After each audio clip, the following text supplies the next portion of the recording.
Olá, bom dia a todos. Aqui é o Bruno Ribeiro. Esse é mais um vídeo da Atmosfera Livre. E hoje eu vou falar um pouco sobre esse ciclone que se formou na costa do Rio Grande do Sul. Ele foi classificado como um ciclone subtropical no dia de hoje.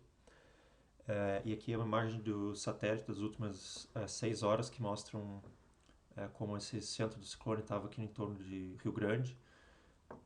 E agora, durante a tarde de hoje, do domingo, esse sistema ele avança para norte aqui ao longo da Lagoa dos Patos. E esse sistema ele causou algumas rajadas intensas de até 80 km por hora em algumas áreas aqui do leste do Rio Grande do Sul.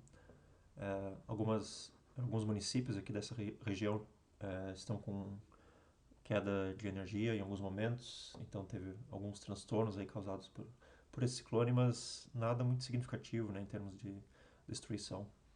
É mais questão de queda de energia em alguns pontos. E outra coisa que se nota aqui também na tarde de hoje, algumas tempestades que se desenvolveram na vanguarda desse ciclone, principalmente agora no final da tarde, em direção a Porto Alegre e a Serra Gaúcha. Essas tempestades se formam principalmente por causa dessas estruturas aqui que parecem até frentes de rajada, né, associadas ao ciclone. Então tem um pequeno gradiente de massas de ar aqui, uma massa de ar um pouco mais úmida, uma massa de ar um pouco mais seca, e aí forma essas linhas de convecção aqui. E o ciclone, ontem ele começou a se formar um pouco mais a sul aqui, mais ou menos sobre o Taim, o centro de circulação dele. E hoje ele estava um pouco mais próximo do Rio Grande, da cidade do Rio Grande. E também esse centro de circulação do ciclone ele tem variado um pouco, né? Dá para ver que em alguns momentos aqui tem até alguns outros vórtices de mesoscala que parecem estar circulando no entorno do centro principal, né? Então, isso é comum em ciclones desse tipo, né? Tem um centro de baixa pressão é, principal, mas no entorno desse centro de baixa pressão tem alguns outros vórtices, às vezes, que se movimentam como se fossem vórtices satélites, né? E essa imagem aqui mostra o infravermelho, então é desde ontem. Dá para ver que, se a gente voltar aqui no final do dia de ontem, aqui é quando tem alguma convecção aqui, principalmente nessa área aqui, a sul do ciclone. O ciclone nesse momento aqui, no final do dia 24, ele estava no entorno mais a sul aqui um pouco. Então o centro de circulação estava mais ou menos aqui. E tem uma certa convecção a sul do ciclone, né? E até um pouco no centro, mas principalmente a sul. E aí se observa esse pequeno gancho aqui que tem no campo de temperatura, topo das nuvens, temperaturas mais baixas aqui, que seria mais ou menos onde estaria a parte oclusa do ciclone, né? Mas como é um ciclone mais características mais subtropical, ele não tem uma frente oclusa muito bem definida, mas é mais ou menos desempenha o papel de uma frente oclusa, né, nesse caso. E essa própria estrutura aqui dá para ver que se forma, aqui tem, nesse caso aqui tem uma circulação que aparece um pouco mais a norte aqui e tem uma circulação mais a sul. Então dá para você ter uma ideia da complexidade, né, desse tipo de situação. E depois se forma algo que parece uma frente de rajada aqui ao longo do litoral sul do Rio Grande do Sul, e avança associada àquela, vamos dizer, como se fosse uma frente oclusa, né? Então é só para realçar qual a complexidade desse tipo de situação, em que tem várias diferentes escalas, né? Tem a escala sinótica com um sistema grande aqui, circulação, um sistema de baixa pressão, mas ao mesmo tempo em mesoscala tem alguns outros aspectos acontecendo aqui, como as pequenas frentes de rajada e alguns mesovórtices também que se formam. E os modelos eles estavam indicando que esse ciclone ele seria mais intenso do que na verdade ele foi, né? Alguns modelos estavam indicando há 2 dias atrás um ciclone com até 992, 994 HPA e rajadas de vento bem mais intensas, né, no litoral do Rio Grande do Sul, mas que na verdade não ocorreram, né? Então o ciclone ele tem uma certa intensidade até no oceano, possivelmente causando rajadas de até aí 100 km por hora, talvez. Mas no litoral, não. Essas rajadas têm ficado mais baixas, né? Então eu vou comentar um pouco sobre esses aspectos aí. E mostrando os dados observados, né? Isso aqui é das 20 UTC de hoje. A gente observa que o centro desse ciclone ele estaria mais ou menos aqui, né? Sobre a Lagoa dos Patos, que é o que o satélite mais ou menos indica, né? Teria mais ou menos por aqui. Dá para ver pelos ventos que tem alguns ventos intensos aqui no sul e até na área de Porto Alegre, mas esses ventos eles não devem causar muitos danos, porque principalmente pelo fato de que é, são ventos que estão sobre o continente, né? Então geralmente esses ciclones eles são mais intensos quando eles causam vento vindo do oceano em direção ao continente. Então como aconteceu no final da noite de ontem e hoje, né, na madrugada também, em que esse ciclone estava mais ou menos por aqui, e aí havia ventos de sudeste aqui nessa área do sul do Rio Grande do Sul. Mas agora esse ciclone já não apresenta tanto risco de vento intenso. Em termos de precipitação também teve alguns acumulados interessantes aqui perto de Jaguarão, Rio Grande, até 70, 80 milímetros de precipitação. Aí essa precipitação foi associada a essa área que parece uma frente oclusa, né, desse ciclone, que é a parte da vírgula. Acho que aqui no infravermelho a gente consegue ver melhor. Então essa área aqui, onde tem alguma convecção que ocorreu aí durante a manhã e durante a madrugada, foi onde houve essa precipitação mais intensa, né? Dá para ver como que essa área ela avança em direção ao continente e geralmente está associada a ventos intensos até nessa região. E agora o ciclone ele está avançando em direção à Lagoa dos Patos, e essa área de precipitação ela avança mais em direção ao centro do Rio Grande do Sul e partes do Uruguai também. Então, analisando um pouco os aspectos de grande escala associados a esse ciclone, né? Esse aqui é mais ou menos o horário de agora, que seria aqui às 18 TC do dia 15. Então, dá para ver que tem um amplo cavado associado a esse ciclone e tem um mínimo de altura geopotencial aqui no centro associado a esse ciclone. Então, foi um ciclone que conseguiu adquirir uma certa profundidade, né? Porque ele conseguiu estender esse mínimo de pressão até 500 HPA, então foi bastante impressionante em relação a esse aspecto. E aqui dá para ver em 700 HPA também. E em grande escala, essa situação aqui em que tem um cavado e o ciclone está no meio do cavado é bastante comum, né? Porque é uma situação que os ventos no interior desse cavado aqui eles são bastante fracos, então isso favorece ciclones desse tipo subtropical e até algumas situações tropical, porque esses ciclones eles requerem que não exista um cisalhamento do vento muito intenso no ambiente. Então nesse caso aqui, o fato de que o ciclone se desenvolveu no centro desse cavado em 500 HPA favoreceu a permanência desse ambiente com baixo cisalhamento do vento, e o ciclone se tornou um ciclone subtropical. Mas é importante que esse cavado aqui ele fique mais ou menos estacionário, né? Então foi o que aconteceu mais ou menos aqui. A gente vê que o cavado se forma, ele se intensifica e ele se mantém bastante estacionário. Ele se move para leste um pouco, mas se mantém bem estacionário ao longo do período.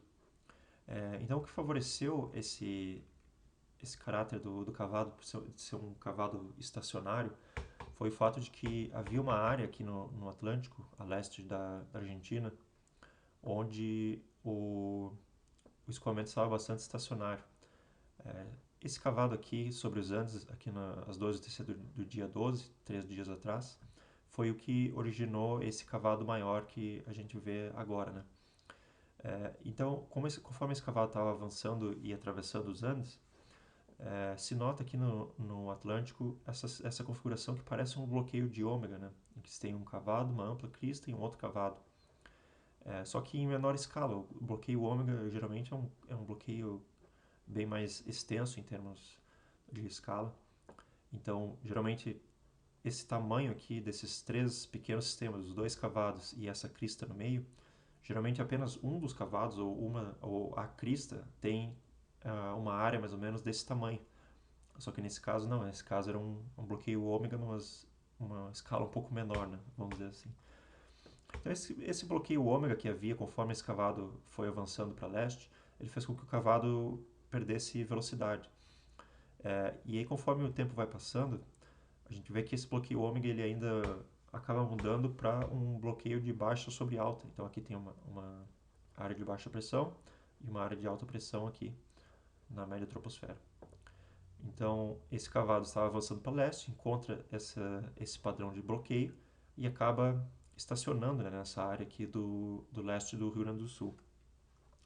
E é isso que favorece a formação daquela ciclogênese. Então aqui a 0TC do dia 14, por exemplo, tem aquela configuração de baixa sobre alta e tem um cavado que se estende até aqui o Paraguai, né? Vai desde leste da Argentina até o Paraguai, associado a movimento ascendente. E aí ele meio que para, né, nessa área aqui do leste do Rio Grande do Sul. Então aqui as 12 do dia 14 é quando a gente começa a ver a ciclogênese acontecendo. E o cavado ele fica parado ali, né? Apesar de esse cavado ter avançado mais na região sudeste, aqui no sul ele ficou parado e aí depois ele muda para uma configuração mais fechada, né? Forma um vórtice. E aí segue mantendo a ciclogênese no dia de hoje, no dia 15. E aí o ciclone se move para norte depois em direção à região metropolitana de Porto Alegre, como está acontecendo agora.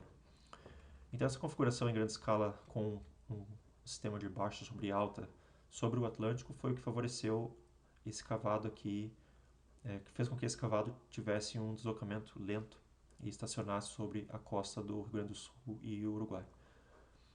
Bom, um outro fator é que se a gente olhar aqui como que estava o ambiente aqui nessa região, quando o cavado em 500 HPA estacionou ali, a gente nota que tinha um sistema de baixa pressão, que na verdade ele avança desde aqui a área do Corrientes, na Argentina, e avança até o Rio Grande do Sul. E esse sistema de baixa pressão é simplesmente um ciclone associado àquele cavado em 500 HPA. Né? Mas o que acontece quando esse sistema de baixa pressão chega na costa do Rio Grande do Sul? A gente vê aqui que às 12h do dia 14 tem um escoamento bem intenso de nordeste aqui na costa do Rio Grande do Sul e um escoamento mais fraco sobre o continente. Né? E essa situação acontece principalmente pelo fato de que tem menos atrito sobre o oceano. Então, quando tem menos atrito, o escoamento acaba ficando mais intenso sobre o oceano do que sobre o continente. Aí, além disso, também tinha um gradiente de altura geopotencial um pouco mais intenso aqui, né, que favoreceu esse vento mais intenso de nordeste. Mas o principal em relação a isso é que tem bastante vorticidade ao longo do litoral aqui, porque vejam, o escoamento ele é bastante intenso aqui e ele é bem mais fraco aqui, então isso causa um cisalamento do vento, né, um cisalamento horizontal do vento.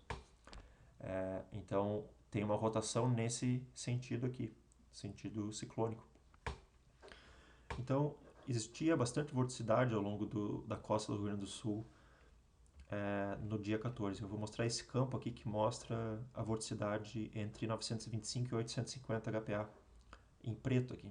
Então você vê que ao longo da costa do Uruguai, Rio Grande do Sul até Santa Catarina, tinha vorticidade bastante intensa, né, nesse período. E aí o que acontece? Esse ciclone, esse cavado em 500 HPA que estava se aproximando da região aqui, esse aqui é o campo em 500 HPA de vorticidade, o cavado ele induz levantamento, né, um movimento ascendente na dianteira do cavado.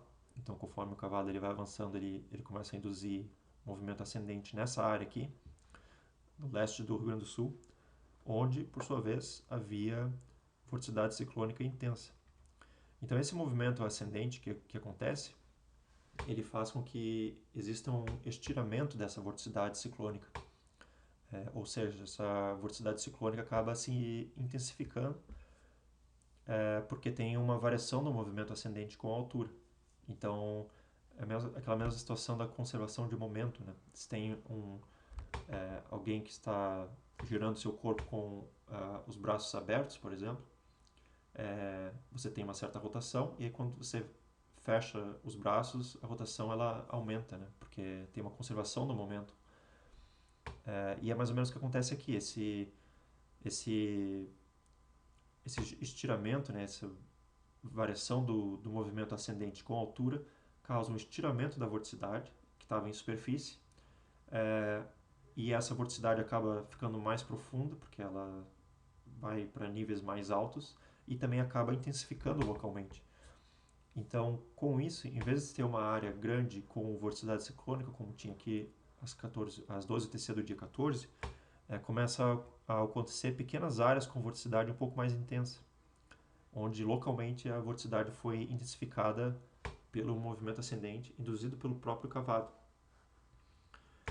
Então, aqui dá para ver com o movimento ascendente entre 700 e 500 HPA, são esses contornos em azul, como esse movimento ascendente aqui, às 12 TC do dia 14, por exemplo, ele estava colocado com essa área aqui onde havia uma intensa vorticidade ciclônica.